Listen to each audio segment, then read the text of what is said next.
racing me? Are you racing me? Who's going to get there?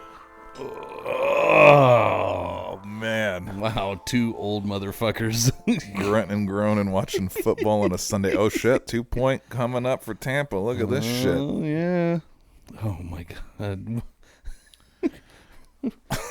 Is it just nap episode? It could be. It could be. This one's going to be good. I feel it. I feel it in my bones. All right, good. Welcome, everybody, to the Whiskey and Wine Podcast. I'm Alex. I'm Big Mike. Oh, welcome to episode 13. Woo! 13. Lovingly entitled Ticks and Hicks. Okay. I'm not entirely sure where the ticks came from, but, you know, maybe I got one.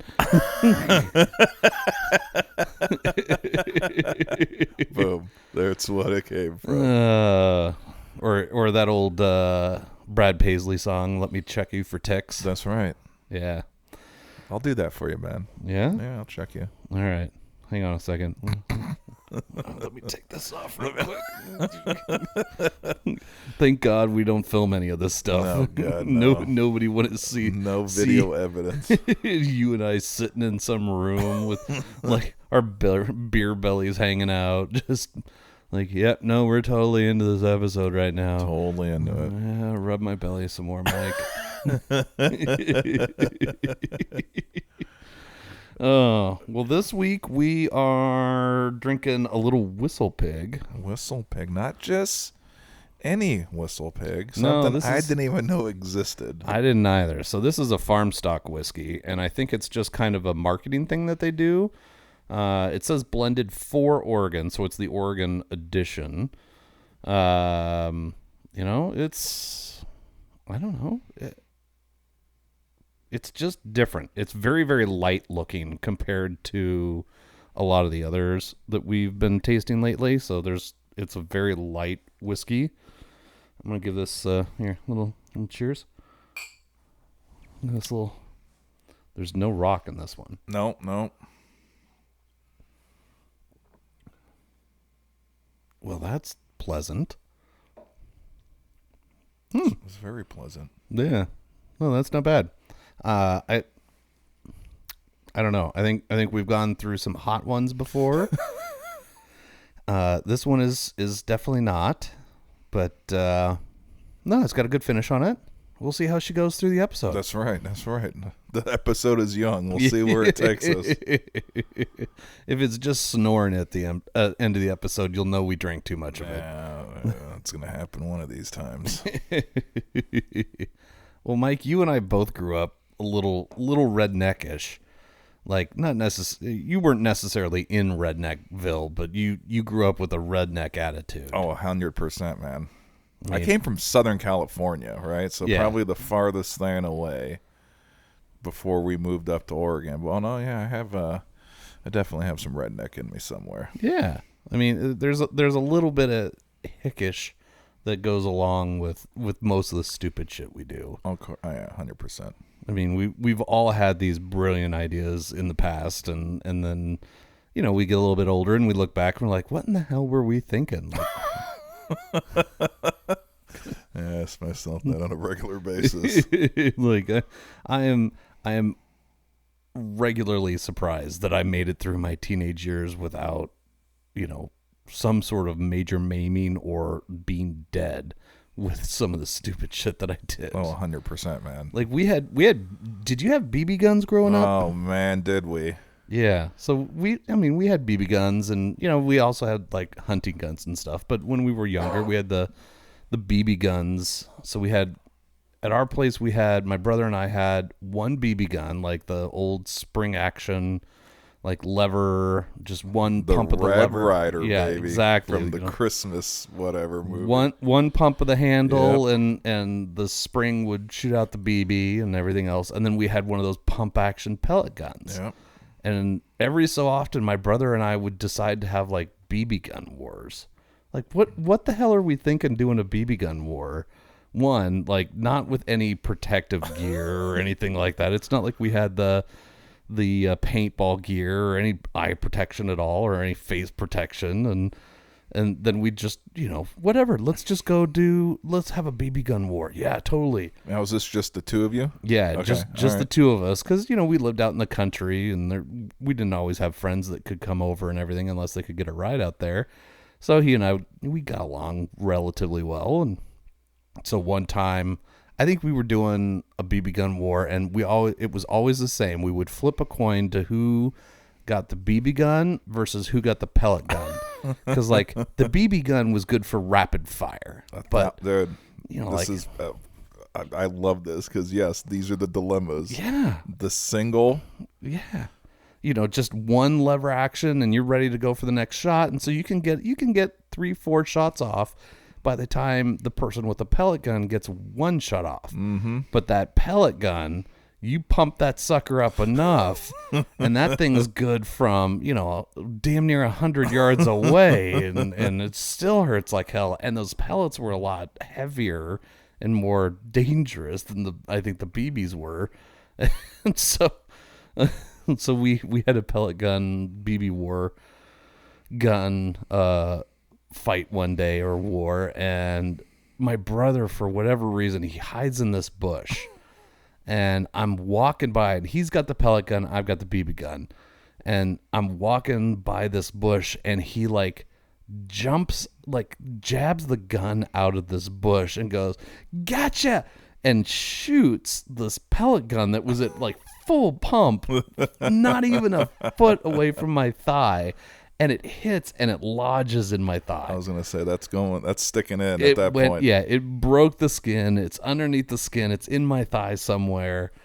And so my initial reaction is to turn and I pull the trigger on the BB gun and I shoot at my brother. And apparently it went in his nose. Went in the nasal opening and went up in there because he's on the ground going, "Oh my God, my nose, you shot me inside my nose." Oh my. So I'm on the ground yelling about I've got a pellet in my thigh. He's got one in his nose, and my mom comes out and we somehow explain this to her where she doesn't just shoot both of us. Yeah. And she goes, "Fine, get in the goddamn car." So we get in the Caprice station wagon we had, and she's driving us 25-30 minutes into Kaiser Sunnyside to go to the ER.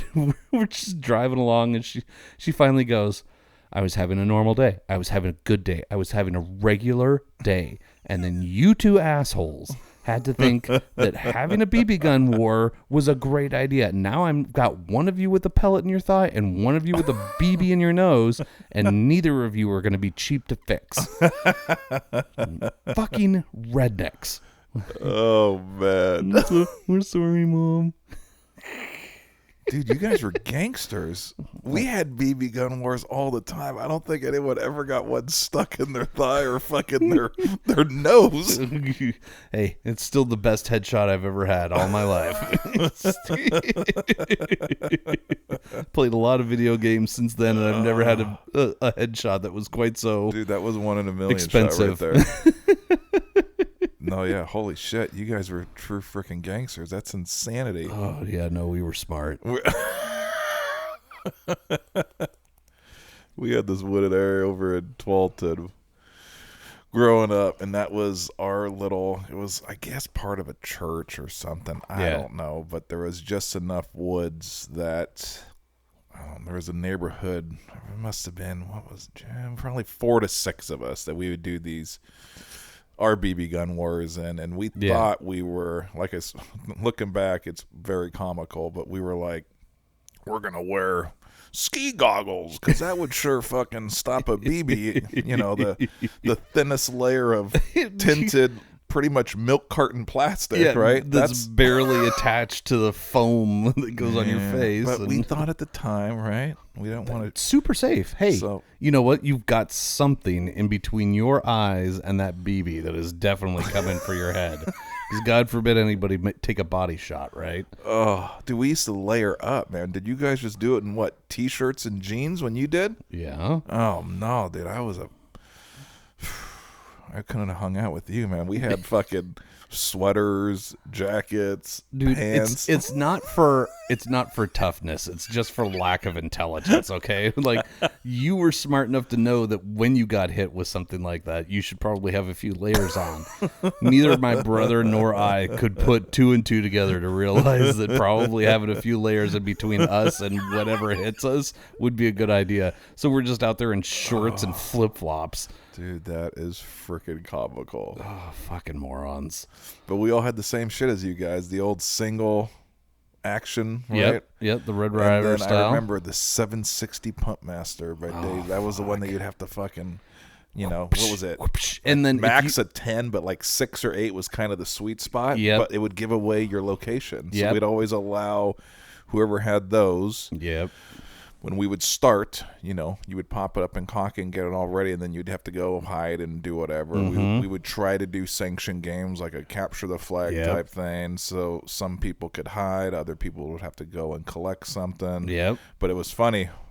You knew if you had the old 760 that once you pulled that trigger, you were fucked because your location was gonna be given away. So, yeah, I hated that thing. Like you said, it was how many accurate. times did you pinch your fingers or your hand? Like Big design flaw in that gun, was it not? And it fucking hurt like hell because you'd get past the like compression part and then it would just slam back into the barrel. And every time it would like pinch that little area in between your thumb and your index finger. Do they still make these? We should do a field trip. Let's go down to fucking Cabela's and let's go buy some and we'll set up some targets back here. It's going to take 3 minutes until one of us looks at the other and goes, run. I thought I was fucking like Jason Bourne at the time because I'd also have a pistol, CO2 powered pistol. Carried very little ammo, right? It was the old black, what was the company? Daisy? Wasn't Daisy the one? Yeah. And it would shoot BBs, pellets, and I don't know, hopefully little darts. Oh shit! Do you remember that gun? I don't. It was I don't like think we never got trifecta. anything. Yeah, we never got anything cool like that. So we would never shoot the darts, but I would always have that too. So just in case, if it was close proximity, right? If I had to kill one of my opponents up close and personal, bust out the handgun. Oh my God. But now I look back, I should have used those darts. That would have took it to a whole new fun level. Oh my God. I'm gonna, you know what? As we're talking, I'm gonna see if they still make that. Oh God.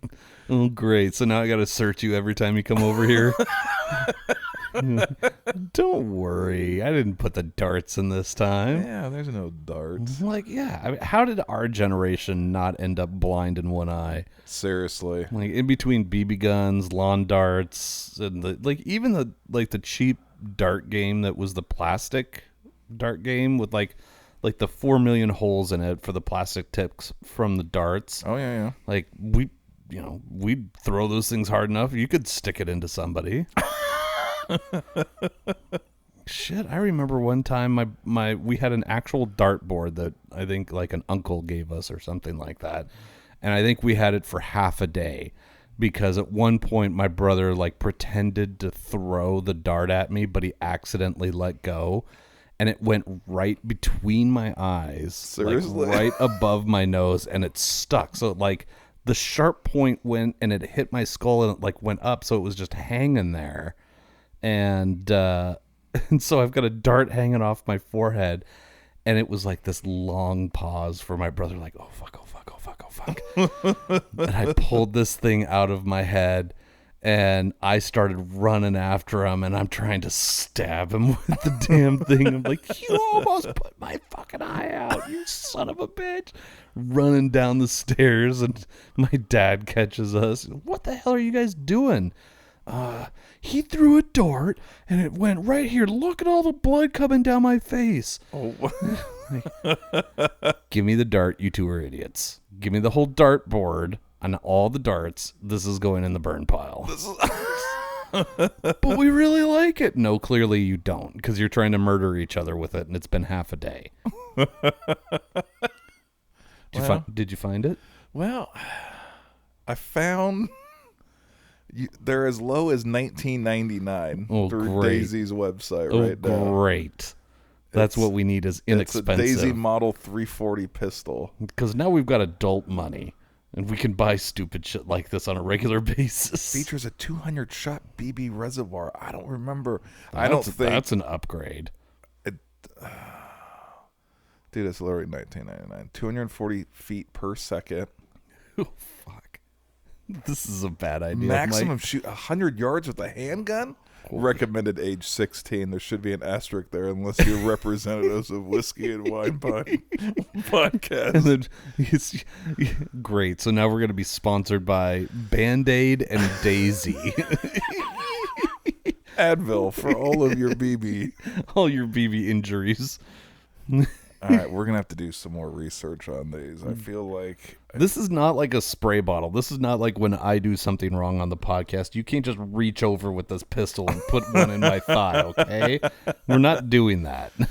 Oh, BB gun wars. They were fun, right? And besides your fucking thigh and your brother's nose, was there any other extreme injuries or anything? Or were you guys overall pretty... I broke a foot one time. So, during the BB gun war? During another BB gun war. Shit, you guys played for keeps. Yeah. Fuck, I don't think we could have hung out with you guys. Yeah, My group of friends, we were not that level.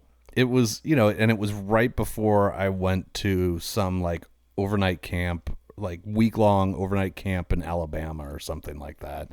And it was like 2 days before, and we had a BB gun war, and I tried to jump out of the way of one of his shots and landed totally wrong on an edge of a stair and like fell down and broke my foot and my leg. And so once again, here's my mom, because of another BB gun war, driving one of us to the fucking hospital for another 30 minutes. So I ended up going to this week-long camp with a fucking cast on. Couldn't do any of the fun things. Just was like the kid in the chair, because I didn't even have the walking cast yet. It was still just the swelling plaster one. And then I got back from this fucking week-long camp in Alabama in the summer. Oh, that thing must have stunk. Oh my God. I'm pretty sure the guy at Kaiser taking the cast off was like, "What did you do?" I'm like, well, I didn't really shower for the last week, and I was in Alabama, and then I took 2 flights. You might need some sniffing salts during this project. Oh my God, it was so bad. So bad. Like, so bad that when he took off the plaster cast, he was like peeling the whatever the soft white fabric was off of my skin, and like dirt is coming with it. And he's like, "I'm gonna go ahead and have a nurse come in here, and we're gonna wipe this down with some alcohol and a few other things to try and get rid of the smell before we put something else on this. We're gonna just light it on fire." Yeah. So yeah, no, you don't fuck around, man. You guys played for keeps during your wars. Well, or we were just fucking idiots. I mean, I think we were just more idiots than we playing for keeps. I mean, who like intentionally tries to hurt somebody? I mean, yeah, if you're shooting a BB gun or a pellet gun at somebody, I don't think you're trying to tickle them, but still. We tried to have rules. I remember we always said no headshots, even though we had the goggles on and usually a beanie, but we were trying to be somewhat responsible. But not like he said, we weren't trying to fucking kill or maim our friends, but we definitely wanted you to feel it. You wanted that trophy shot. That's what you wanted. And then years later, I remember Tiger used to have a indoor paintball warehouse. It was called Hit and Run. It was right by the Trimit station down off Main Street. Oh, man, it was so much fun. Oh, my God. It was so much fun, man. It was indoors. It was fairly inexpensive. We used to do that in high school all the time. And we were getting, we just rent shit. Yeah. But I remember the freaking family that owned it, their kids, they had, like, the best fucking equipment. Oh, right? I can't even imagine. So I remember, and it was a 4-room, huge interior warehouse with few rooms that would have like 2-story buildings. Like it was fairly legit. Wow. And each room had a different theme. They had old cars And there was no wheels on, so you couldn't like move the give you some cover and everything. And I remember, man, we thought we were hot shit. We were, 16, 17, and we'd go in there, and the owner's kids would have like fucking calibrated full automatic weapons, right? Ours were you'd shoot one paintball to the left, one would go to the, so you just kind of have to spray in a line because the rental shit was not accurate at all. But I remember, man, and they were way younger than us, so it'd piss us off. They were like 8, 12, 9. 13, right? All those little motherfuckers. You'd get behind a hay bale, and all of a sudden you'd hear and fucking paint like all around you. I'm like, holy shit! What's those fucking? Your guns have way too much PSI. Mine comes out. Thunk, thunk, thunk. You might as well like pick one up and like chuck it at them at this point. Fucking cheating bastards. The whole interior was dirt and a lot of hay, so we felt there was an unfair advantage. So we would, if the ref didn't see that we got hit, we'd immediately pick up some dirt and some hay and fucking scrub it off of us on our clothes. Because I was like, you know what? If you guys are going to be playing with superior weaponry, I'm over here with a fucking Daisy single pump action paintball gun, and you guys have a fucking AR-15. This is not a fair fight. So we would cheat. So if you guys listen out there, hey, great facility, but fuck your kids. At this point, their kids are in their 40s, right? Yeah. Oh, God, yeah. But old hit and run, man, it was a freaking blast. Oh my God. I mean, that's what you do with your free time when you're a redneck or whatever. That and BMX or did a lot of BMX. Yeah. A lot of skateboarding. Yep. I even had a year layover. Not a lot of people know this, but on our way from California to our migration up north here, we did a year in Coos Bay. And that's where I learned how to ride motorcycles, and it was a good year of my life, because going from, very suburban Southern California, just skater punk shit everywhere, right? Yeah. To having a year out in Coos Bay and North Bend with all the sand dunes out there, and learn how to ride bikes. Got my first burn on the leg. We snuck out my buddy's little two-wheeler. It was like a fucking 125 or something, right? And we were always told you can't ride it. His name was Mike. Mike's parents had to be home for us to ride it. Well, they both work. His dad, I think, was in the Coast Guard. Mom worked. So we decided to sneak that sumbitch out one day. And being young and naive, I didn't think about, should probably be wearing jeans. I was wearing exhaust on those things is right there, dude. You can't tell anymore. Actually, I can't. Stop stripping. No, I can't even. Yeah, I'll show you later. I still got a little bit of the exhaust burn, and I remember I was so petrified because we had the little jump, right? And I fucking ate shit, leg off the peg right on the exhaust. And I remember, dude, I don't want to get Mike in trouble, right? Because we're not allowed to ride. Yeah. So I came up with this whole elaborate plan. Well, first off, I didn't tell my parents about it. I just wrapped it up. I remember I knew bacitracin was good for burns, so I'd fucking squirt a half a tube of that on, God, and then I wrapped it, right? And they saw it, and they're like, what happened? I was like, I was mowing. I did mow yards at this point in my childhood, right? So I was just cutting some grass, and I leaned on the exhaust, and they didn't think to. I told them it was just very, very minor, right? Well, it was like 4 or 5 days later, still had it on. They're like, we need to see this, right? I remember their face when I untook it off, dude. It was fucking like blistered. It looked like shit. And they were like, we probably should take you into the hospital. I'm like, no, it's totally fine. And they didn't. I don't think they bought the story at that point still. I told them years later, right, that it was a motorcycle burn and not a lawnmower burn, but like, just what were you shit. doing to the lawnmower that you got your leg that close to it for that long, you moron? I didn't have a very Stop good humping cover our story. lawnmowers. If they really, truly interrogated me a little bit, I probably would have folded, because I didn't really have, I don't know how one would even burn the side, unless they tried to ride the lawnmower maybe, or I don't know. Absolutely. But yeah, good time, see? Growing up. Fucking still got it to this day. See, we did. I never really burned myself really bad on anything, but I definitely, I almost burned down lots of things, lots of times. So we had Little pyro over here. yeah, so we had, growing up on a farm, you've got 500-gallon gas tanks.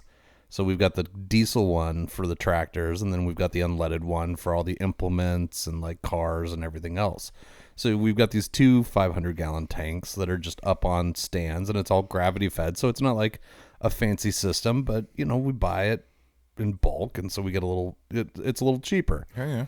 Well, the unleaded one has a lock on it because we didn't want people coming down here and just filling up their cars with our freaking wheezing your juice, yeah, buddy. exactly. So it's got a lock on it. It's got a valve and a lock on it. But originally, I think my brother and I just assumed that the lock was on there to prevent he and I from being able to use it. I don't think there was no like, we don't want people to steal it. It was more like, Dad doesn't trust us with the gasoline. So stupid.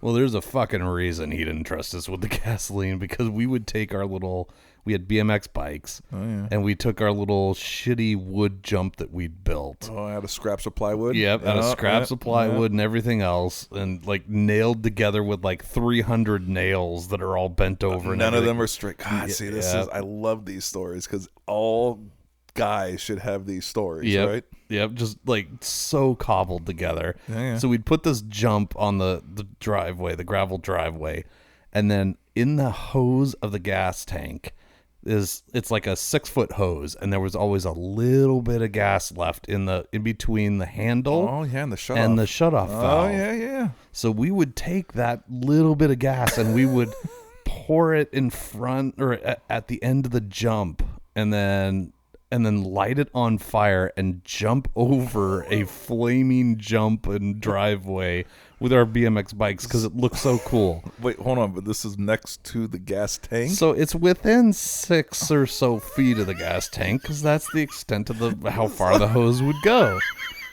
So you wouldn't pour the excess gas in like a bucket and then take it farther? What? Well, that would have been a good idea. That would have been the right idea, but no, we just squeeze the handle a little bit and a little bit of gas would come out, and then we'd get matches because at this point my mom still smoked, and we'd have like a book of matches, and we'd light it and you'd throw it at the gas and it wouldn't work, and light it and throw it at the gas. Called? There was a game that we used to play with Airplane, I think. Oh, no. When you would throw lit matches at one another. You ever did that one? Oh, yeah. All right, sorry, I got sidetracked. You said matches, and I went straight back to my childhood. So we lit it on fire, and then I think one time we decided that the flames weren't high enough, so we took the hose back over to the already burning strip of gas and poured more gas on top of it from the hose. How we never blew up that 500-gallon tank of gas, I have no idea. Like, I'm sure we got real close to lighting that hose on fire a few times. Oh, my goodness, dude. That would have made a boom. Yeah. Oh, it would have made a big boom. And then exactly how do we explain that? Like, eventually, I think my dad caught on to what was going on because there was always this, like, burn section of the gravel driveway, like that was none of the grass as far away from the tank as the hose would go. And sometimes we would forget to put our jump away because we were kids, and I think he was probably capable of putting 2 and 2 together and coming up with dumb fucks. Oh god, you guys are straight up evil Knievel in that fucking fire jump. Damn straight we were. If we'd had actual video cameras or phones or anything back then, we would have been TikTok famous. Wow. We were fucking Jackass before Jackass was a thing. It's funny, man. There was that time in the technology window, right, where these camera phones, I look back and I'm thankful that we didn't have every them day because there's not evidence, right? Every day I'm thankful that there's no evidence of so many things that I did. Because these kids, dude, they post everything about everything and everyone in group settings, and nope, I'm glad I grew up when I did, because thank God we did not have some of the best cameras. Can you imagine just like how how do I justify keeping the video of me getting sneak attacked by my brother with the pellet gun, him shooting me in the thigh, me turning and shooting him in the face? Like, I've got to keep this video. We're gonna be famous because of this video. I'm gonna post this on every bit of social media that I can find. No, instead it was just the only record is the medical record of them pulling the pellet out of my thigh and the BB out of my brother's nasal cavity. Thank God that is the only evidence that it is still there. Yep. Nope. Thank God. Oh, fuck. These kids, too much shit in one's hands nowadays that can go too wrong. Well, I mean, come on. We were the same way. We had just enough at our fingertips to cause a lot of problems. Oh yeah. Like BB guns and gas tanks and motorcycles. Or, by the way, I'm redneck enough that I always referred to them as motorcycles. Ooh, you were the motorcycle guy, right? I was the motorcycle kid. All right. I'm gonna go get on the motorcycle. Hey, do you mind if I borrow your motorcycle? I won't go down to the fucking general store. I'm gonna go borrow your 4-wheeler or your 3-wheeler. Dude, the 3-wheelers, those things. Fucking death traps. Those were complete death traps. Holy shit. Do you remember when Oregon banned them eventually because too many people were rolling them like out at the beach or in the dunes or whatever? Too many people were killing themselves on these things, so they eventually banned them. And nowadays I see them for sale on Craigslist or something like that. Every once in a while I'm like, oh, bruh. I so badly want a 3-wheeler. I want a 3-wheeler motorcycle. I got adult money now. I want to buy stupid things. Are they cheap? Oh, dude. I feel like they're kind of somewhat of a collector's item, right? You would think, but I think there's still enough of them out there that, like, for $500-$600, we can pick up a couple of 3-wheelers and 3-wheeler motorcycles, and we can go bombing around my little neighborhood. We're definitely not going to kill ourselves. No, I don't think my wife would let me ride a 3-wheeler. Barely a quad. I think I'm pretty much banned for anything with less than 4 wheels at this point in my life. Well, what about the scooters down at ASU? Yeah, they're pretty fun. Well, maybe that's what we do when we go down there is we'll jump the scooters. Oh, there you go. That'll totally end up well. Yeah. I'll bring a little thing of grain alcohol in a water bottle, and we'll light that on fire, and we'll jump them. We'll do it for the socials. That's right. Freaking those scooters, man. Oh, my God. We've ridden them. McCurdy and I have ridden them in Cleveland a few times late at night, and it's like Dumb and Dumber trying to fucking get back to our hotel after an all-day drinking session, right? Yes. Those things, I feel like they should have a breathalyzer built into them or something. They'd never be rented then. Oh, yeah, I can see that. I can see that. Their revenues would plummet. Yeah, they would. Oh, my God. That would be, that would be the death of their business. If you can't get on it when you're drunk.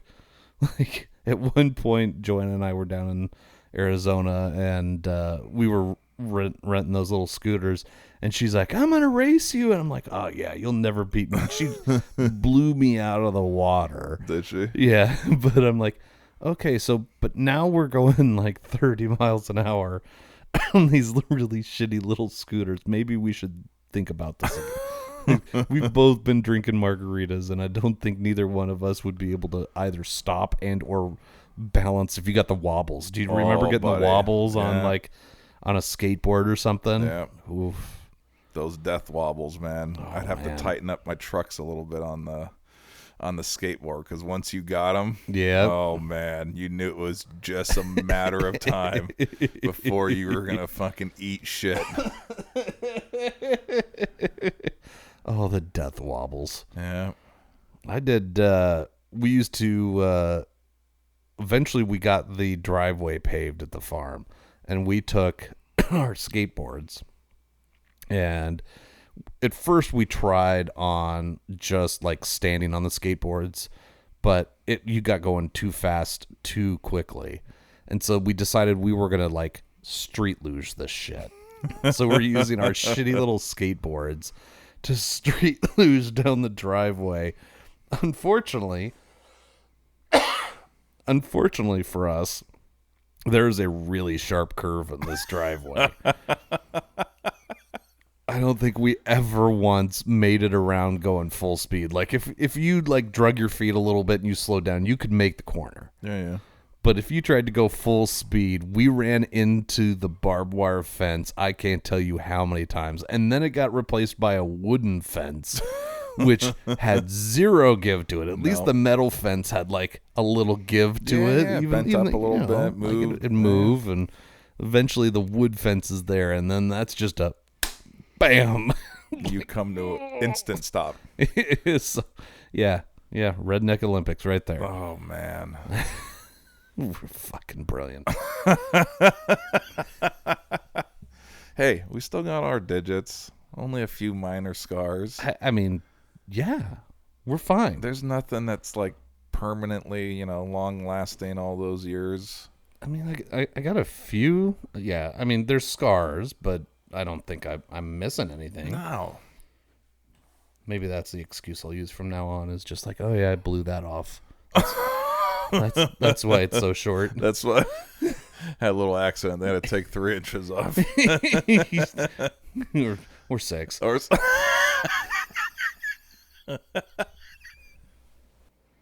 This episode of Whiskey and Wine Podcast sponsored by Portland Party Bus, Portland's original party bus company, where the ride becomes the party. Call us to book your next event, just professional staff and a party all along the way. Visit them at pdxpartybus.com and plan your next wine, beer tasting, birthday party, or just great weekend with them. pdxpartybus.com.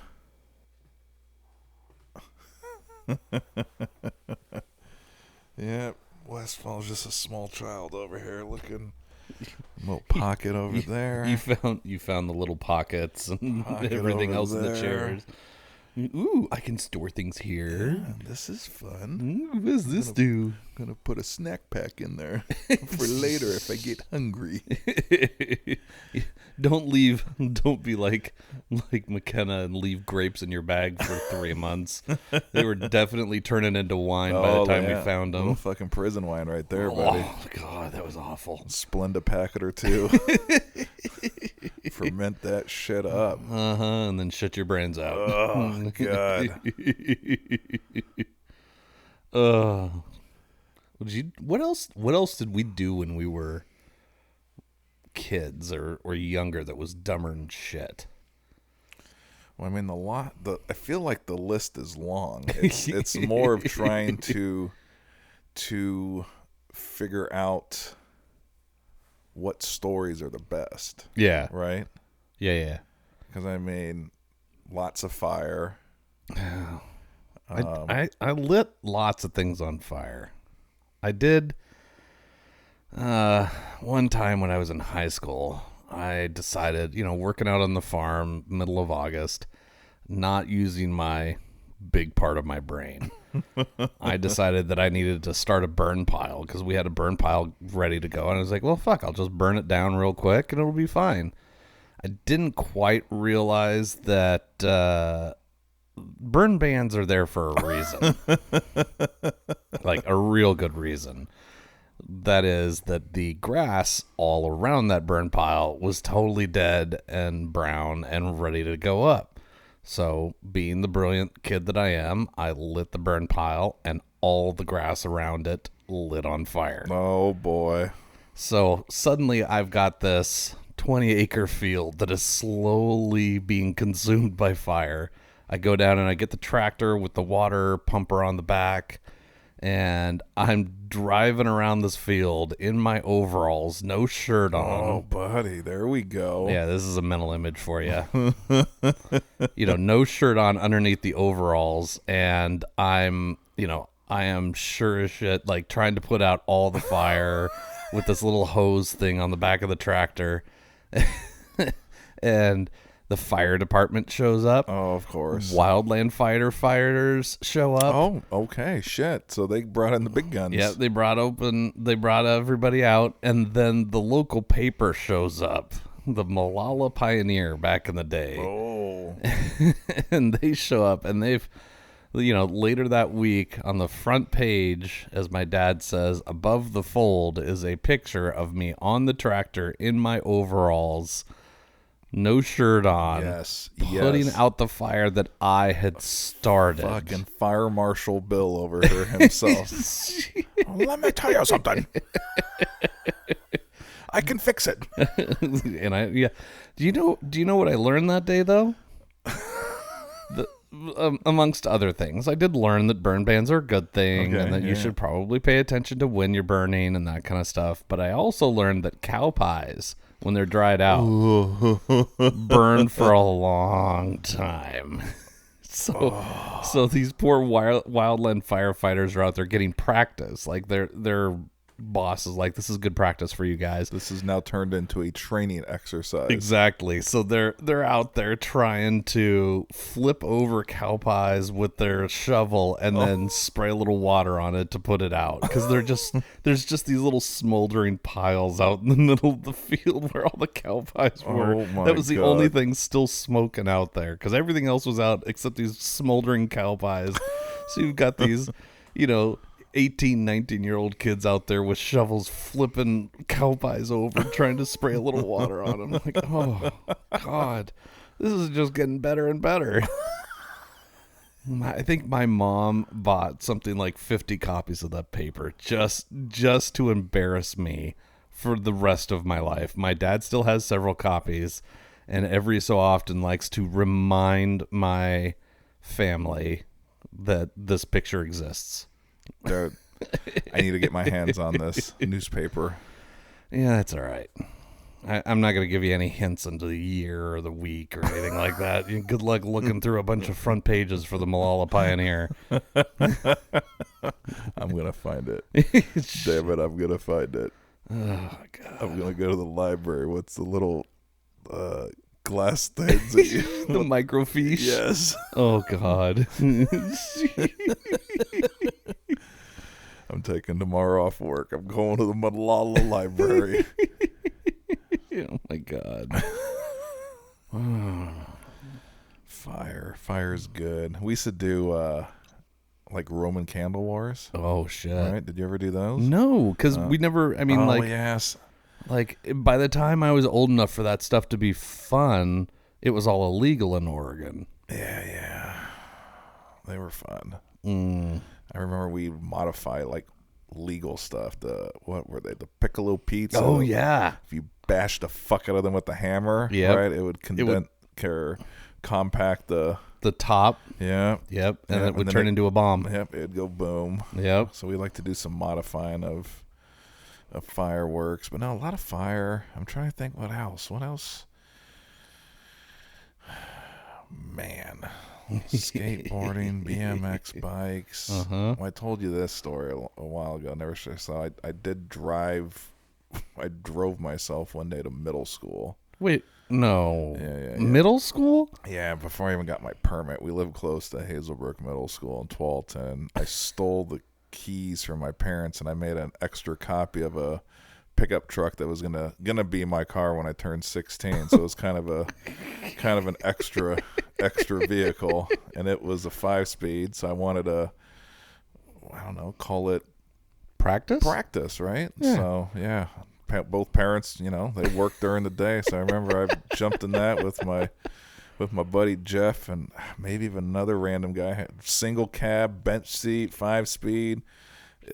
Ridiculous. It was literally like 4 blocks, right? So the fact that I did it was like almost pointless, but the fact that we never got caught. Middle schooler just cruising up to the parking lot. Yeah, if you're familiar with Hazelbrook Middle School over there in Tualatin, it's like 2 or 3 tiered parking lots. So we would literally drive in, and it's like a U shape. So all buses and cars go in one way, and then they all leave out the other. And I remember we rolled in there hot, parked really quick, and jumped the fuck out, and just walked into school. And no one talked, no one said anything.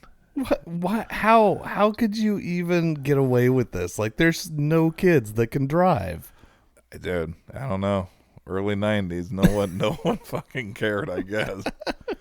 But the best part was that after school, we still had a little time before the parents got home, right? So we would drive.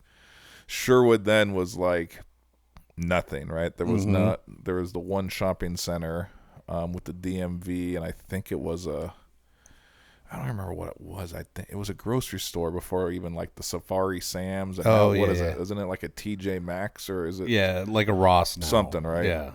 But that was it. And there was a Taco Time, a Taco Bell, a Sherry's, that shopping center. I remember we'd drive out here because we thought it was safer before we went down 99 home. And I remember we were those kids, right? Like we would scrap up like 90 cents in change and we'd go to the fucking gas station and be like, 92 cents of regular and let it. But in our defense, that was almost a gallon. Dude, that was almost a fucking gallon. So it was great. So then we would go back into Tualatin and park it. No one knew the wiser, and I shared these stories with my folks years later. That I was driving at 15. Did they have any idea? No, they had no idea. Oh my God. I kept no one really, like I said, that luckily no one drove the truck on a regular basis, so there's really no like marking of fuel or why like is this luckily thing out no of one gas? no one did mileage, or it was, like I said, it was just kind of an extra vehicle. So I got lucky in that sense that no one was tracking mileage or fuel, and we'd always put a few cents in, right? Afterwards, 92 cents. Yeah. Give me, that's 0.8 of a gallon right there. Oh man, you're like, that's miles back then. So yeah, that was always fun. And I remember my mom, she's like, weren't you worried about getting pulled over? I was like, I mean, it crossed my mind, but I was a big kid and tall, so it was like, I don't know. If you're driving responsibly, I don't think anybody's going to notice. No, dude, we made quite a few outings in that old pickup truck. McDonald's drive-thrus. And I'll tell you, to this day, I haven't owned a manual car forever, but I love manuals. Oh, yeah. I absolutely love manuals. Maybe not for a daily driver, no. Especially Yeah, not with traffic or anything like that, but I do miss a good manual. Mm-hmm. That's all I had until, I bet you my first 4 cars. I don't think I actually had an automatic until my daughter was born. Right before she was born, I think I got rid of my last manual car and got the 4-door family sedan and automatic, because my wife cannot drive a manual. So she's like, we need another automatic. So I think that was the last. She's 20, so it's been 20 years since I've had a manual car. Oh yeah. Yeah, no, I think it's the same. Like, so I think when Jackson was, I don't know, 3 or 4, I finally got an automatic, but everything I owned before that was manual. And there's something super easy and relaxing and fun about driving a manual, unless you're like in Seattle or or trying to get through traffic, and there's your left thigh is significantly stronger than your right one because you're just pressing in that clutch all the time. No, so that first truck of mine that I had, the old Chevy that with the rusted bed and everything else. Oh yeah. That thing was a true manual, like the big like full throw clutch pedal. Like, it was hardcore. But that thing was such a piece of shit, such a redneck mobile, and I was still very much like, okay, just being the redneck in the group. And I went to Jesuit high school from Malala, and they hated that truck. Like, they really hated that truck because it did not fit in with the BMWs or the brand new Jeep Grand Cherokees or whatever else is parked in that parking lot. Probably smoked a little too and had some rattles. Oh, and it was louder than hell. I put a glass pack on that thing, dual exhaust, everything. It was loud as hell and just obnoxious. But so they, every week or so they would find something that they hated about it. Like, oh, you've got a gun rack in the back. That doesn't express Jesuit values. Like, there's no gun in it. It's just a gun rack. I'm not going to be dumb enough to bring a gun to school, but okay, like, fine, I'll take the gun rack out when I get home. And so finally I just kind of had enough of them chipping away at it. And so one day I showed up at Jesuit with a the bed of the truck full of manure Oh, from the shit. farm. You were like Back to the Future. Oh yeah, like it was full of manure, and I just parked it out there in the parking lot, and I think I was a class or two in, and they pulled me into the office and like, Yes. what in the hell is in the back of your truck? I'm like, oh, it's just manure from our farm. I'm gonna take it out to our friend's place, and they want manure for their garden, so I figured it's just easier to bring it here, and then I'll go to their place in Beaverton after school and head home. Yeah, that was not the case. I just filled it up full of manure just to piss them off. So I got home that day and I unloaded the truck full of manure. And there was always a little remnant of manure just laying around in the bed of that truck. I love it. This is just so white trash. You should have just had a little spill out in the parking lot. It did. Okay, all right. So here's the problem. This is after the tailgate had rusted off of this thing. So I drove all the way up I-5 and 217 with no tarp, no tailgate, and just a truck full of manure. So you were leaving a manure. Yeah, there was a lot of stuff falling out the back all the way there, and then a little bit more falling out when I was in the parking lot. I hit the speed bumps really hard. Oh, yeah. So a little bit more shook out. There was just manure everywhere. It was a poop trail. It was just me scooching my butt along the parking lot with my truck. The old poop trail in Jesuit. They loved it. Oh my God. See, it was harmless. Just a little poop on the road. Just a little poop on it. It's fine. I was fertilizing things. Yeah. I was trying to promote growth. That's right. Keep Beaverton green. With poop. Mm-hmm. Organic manure. That's right. Fully organic. How are you drinking over there? What are you thinking so far? I knew that this one was much smoother. Yeah, easier drink. That's for sure. I've been pondering. I in my head, I'm trying to classify this in our top-notch grading scale that we just revised from some help from the dance moms. Yep. No, we had to get it right. Although now at this point, we might as well just keep changing it up every time. Like, we'll just come up with new grading scale. No one will know then what we're talking about. Like they do now anyways. Like, today's grading scale is liquid poop, solid poop, pre-colonoscopy poop. Oh, man. That's the trifecta right there. And the lowest rating is porta potty at a sports jamboree. Dude. Foul stuff right there. Well, I don't know. This has been treating me well. A lot easier drinking than some of the other ones that we've had, but I'm gonna have to do some side research. I want to see if there's a difference between this Oregon one compared to the regular bottle. Yeah, Because I found the regular bottle online, so I'd be curious: is it just a marketing ploy where they throw state on there?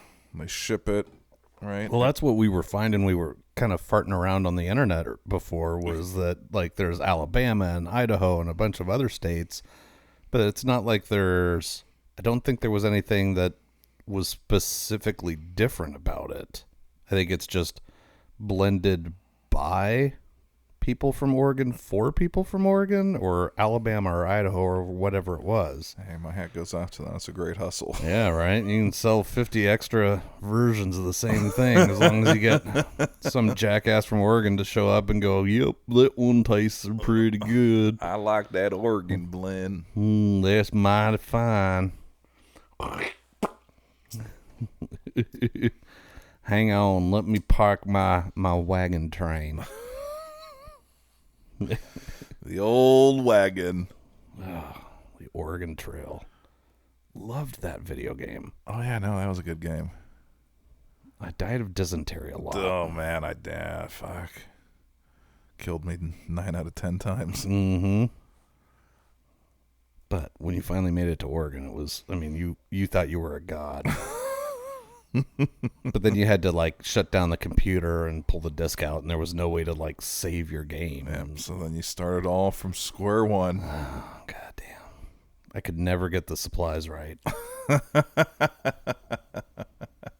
I definitely would have died on the actual Oregon Trail. Oh, yeah, no. I would have gotten halfway here and been like, nah, I think I'm going to go back to the East Coast. Fuck this place. I don't care how cheap the land is. Yeah, I would have bowed out probably very early on in that. Uh-huh. If we even made it out of the gate. What do you mean there's no new whiskey out there? Fuck that. There's no room in the wagon. I'm walking. Nope, I'm done. Fuck it. I quit. I'm staying here. It's how many thousand miles? No. Yeah, no. Nope. Out. I'm out. What the hell is that? Dude, I was just very intrigued with the TV. What is that? Why does that look like a fire in the snow? I'm very confused. It doesn't help that we have the TV on mute, so they're probably talking about it. Yeah, they're probably telling us exactly what that is. No, we're just sitting here in recliners with Bert. Dude, I'm intrigued. Look at it. Water, snow, and fire. Yeah, that's something. It's probably the boiler pilot light for the Bills Stadium. The secret tunnels that they sneak Taylor Swift in and out of. Just walk towards the light. They've only showed her once or twice on this game so far. I was actually quite impressed. But they have to show her. I think that's part of the contract. No, it's 1,000% part of the contract. Well, what do you think, sir? I'm thinking I'm really comfortable. Oh, you mean grading of the whiskey? Yeah, okay, yeah. Jesus. One more sip. Mm-hmm.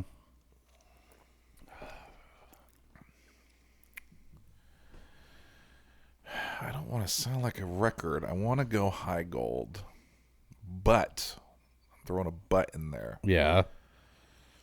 I did not put a rock in this. I didn't either. So there has been no Diluting. Although it's airing itself out. Yeah. It hasn't changed that much. It hasn't changed, and I don't want to. I feel like it's actually toned down a little bit, which little, but almost like I'm losing some of. I mean, I know that we've been sipping on this for what now, almost an hour. Yeah, but I don't know. I'm a little torn. I know it's Whistle Pig, right? I think it's right for me. It's a gold. I don't know that's where I was getting at. I don't think it's a high gold. I was talking myself into it, but I think I was going that same direction. Like, the price point is pretty doable. Yeah, what was this bottle? It's like 45 or something like that. Okay, not terrible. But I don't know. I don't think there's that much to it.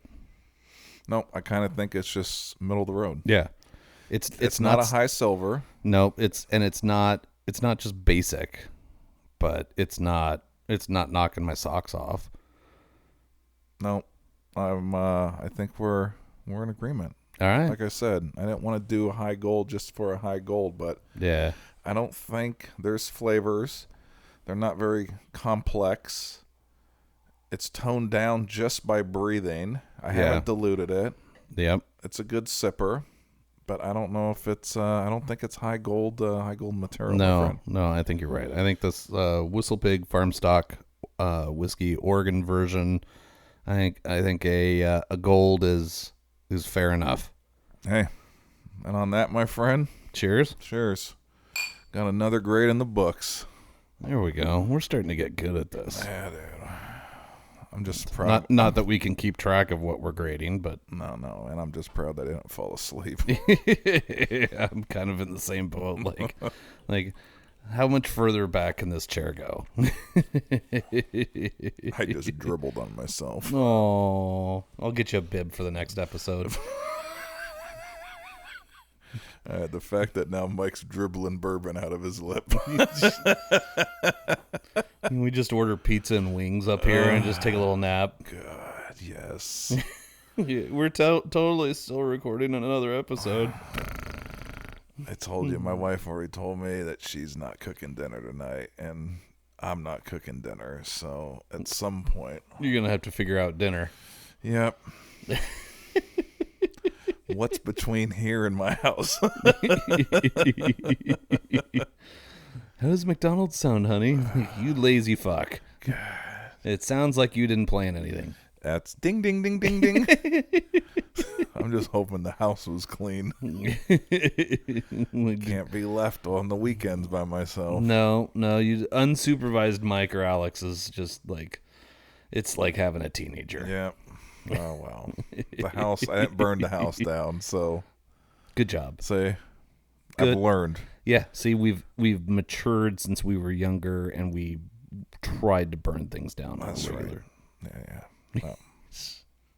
All right, sir. All right, buddy. Well, cheers once again, man. Thanks, everyone out there, for listening. Can't believe episode 13. 1-3. Look at that. We're getting up there, man. Whew. We're teenagers now. Yeah, we are teenagers, man. Wait till we get to the mature fuck, dude. 1,500 years old. That's when the wives get to come on. Yep. That's we got a few years to try and cover our ass. Oh my goodness. Well, thank you guys all for listening. Remember to follow us on socials, Whiskey and Winecast on Instagram, or www.whiskeyandwine.com on the interwebs.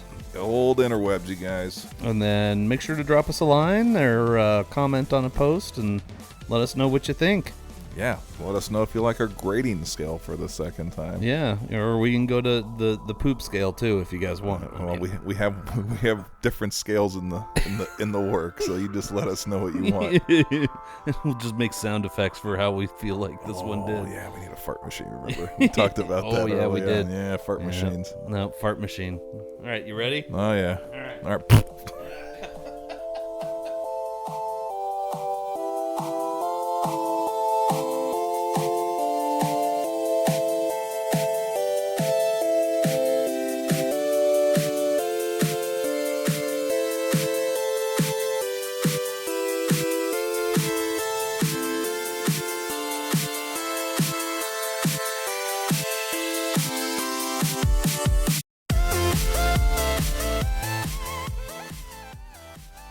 Whiskey and Wine Podcast brought to you by Tapforia Tap House and Bottle Shop.